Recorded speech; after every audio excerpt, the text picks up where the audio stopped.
stop me if you've heard this one. Microsoft shoots themselves in the foot.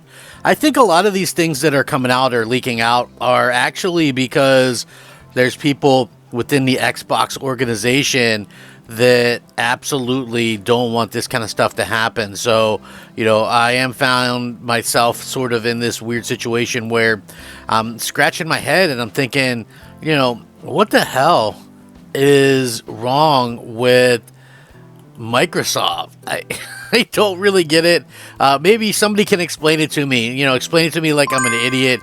Maybe you do think I'm an idiot. I don't know. But this came out, and I knew that I wanted to do a video about it because there's so many people back in February when Microsoft said, we're going to put these 4 games on PlayStation, and, that's it. There's this whole group of Xbox fans on social media that are like, it's just 4 games. What are you freaking out for? It's just 4 games. And I'm like, are you guys high? Like, seriously? Because guess what? It's never just 4 games. And first of all, the irony of that, just saying it's just 4 games, was funny to me because it was already 5 games, right? Because they owned As Dusk Falls, and that went to PlayStation as well. So this to me was something that was obvious, but you really hate to see more confirmation on it. So, more Xbox games coming to PlayStation 5 as part of something called Project Latitude. It's claimed Microsoft wants a no red line policy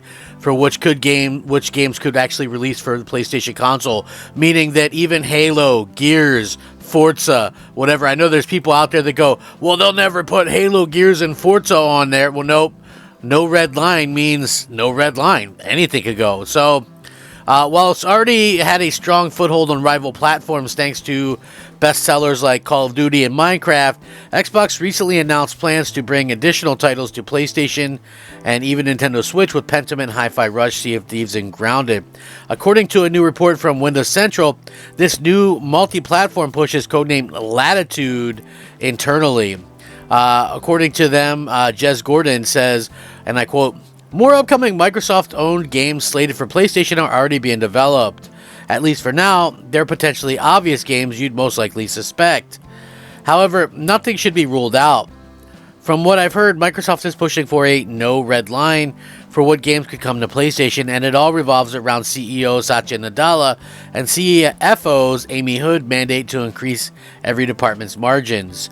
Microsoft boss Nadella recently stated that the company was starting to reap the rewards of increased multi-platform focus, with Xbox games performing strongly on the PlayStation Store, saying, and I quote, we are committed to meeting players where they are bringing great games to more people on more devices, during Microsoft's third quarter earnings call in April.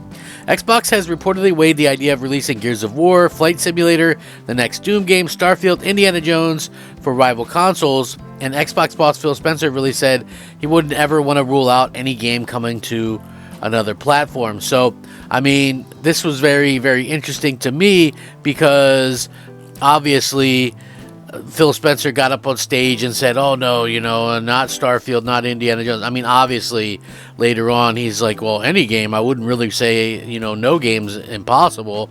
And I feel like, clearly this is going to make Xbox even more pointless than it was. Like, why even bother?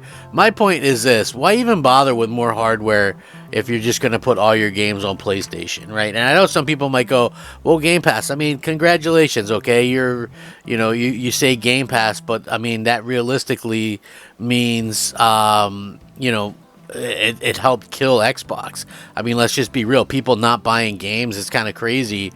I always looked at it and didn't realize that this was a problem until more recently, where, you look at people and you go, okay, well, do you actually buy games or do you just only use Game Pass? And the staggering in that amount of people that use Game Pass is insane. To me anyway, it feels like it's an insane amount of people, but maybe you guys feel a little bit differently. For me though, I think that I've always used Game Pass as a way to kind of maybe test something out or, play something that I wouldn't normally play. Those are perfectly good reasons, in my opinion, to have Game Pass. To completely ignore, everything going on, everything else and never buying games, I think that's crazy and kind of asinine, and you really kind of defeats the purpose, in my opinion, because that doesn't help anything. It's like, if I do end up getting something through Game Pass, I still use that money that I would have maybe used to buy that game to buy something else. So it still gets invested into the whole gaming stratosphere, which I feel like is a smart move to do, because at the end of the day, gaming is in a rough spot. So I think that it's just really pertinent to kind of help it out where you can. But what was interesting is this all came from an article that Jez Gordon wrote on Windows Central that says Microsoft's quest for short-term money is doing long-term damage to Windows, Surface, Xbox, and beyond, which was a very poignant thing to say. I'm sure a lot of people, hate on Jez and things like that, but to be honest with you, this is what he has to say. He says Xbox hardware sales have been down 30% year over year, 2 years in a row. Part of that is poor game lineup and inconsistent delivery from Xbox. Part of it is general gaming downturn. Another part of it is Microsoft's catastrophic 2013 reveal of Xbox One, which has cast a cloud of doubt over the brand ever since. Despite all this, Xbox has record revenue even before Activision Blizzard joined. Microsoft wants to stay in gaming, hence spending $70-some billion on Activision Blizzard last year, giving it control over Call of Duty, World of Warcraft, and other major PC, console, and mobile franchises. He had this naive outlook where Activision under Xbox would benefit all involved. Still, it resulted immediately in hundreds of layoffs, game cancellations, squeezed budgets, and studio closures and divestitures. From the outside, it's not hard to see what's going on at Xbox as totally chaotic, and as with the above, chaos and inconsistency have typified Microsoft's playbook in the years that he's been covering the brand. Most of Xbox's lifespan over the past 10 years has revolved around playing catch-up, and the fact that they're still in the game is a miracle. Innovations like Game Pass, advocacy from Phil Spencer and his team, and building more affordable consoles like the Series S have helped Microsoft stay in the running, but now Microsoft's corporatism is infecting the goodwill and momentum of Xbox. So, they did have a little bit of goodwill, but of course I think that's really all gone pretty much now. Microsoft CEO Satya Nadella previously stated that he has no love for the world of console-exclusive games, and fast forward a few months and Nadella is now celebrating with investors his strategy to move Xbox-exclusive games to PlayStation, a strategy that has been met with widespread alarm from Xbox users and confusion from pundits. There's some console war tribalism in certain corners, but there are plenty of legitimate reasons to be concerned about this if you're a current Xbox customer. It stands to reason that moving your exclusive games like Halo, Gears, Forza to PlayStation eliminates a reason to buy an Xbox console.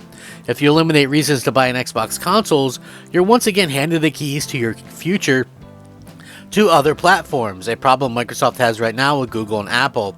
Furthermore, you're removing an endpoint to acquire users via Xbox Game Pass. Cloud is prohibitively expensive right now and is gatekept by Apple and Google, once again blocking in-app purchases or in some cases blocking it entirely. You're also decreasing your footprint for game developers who will increasingly see Xbox versions as wasting time. You set yourself up for a tailspin nosedive of exclusion to the point where Xbox becomes another game publisher without a say in the overall direction of the industry, but who knows, maybe that's the idea.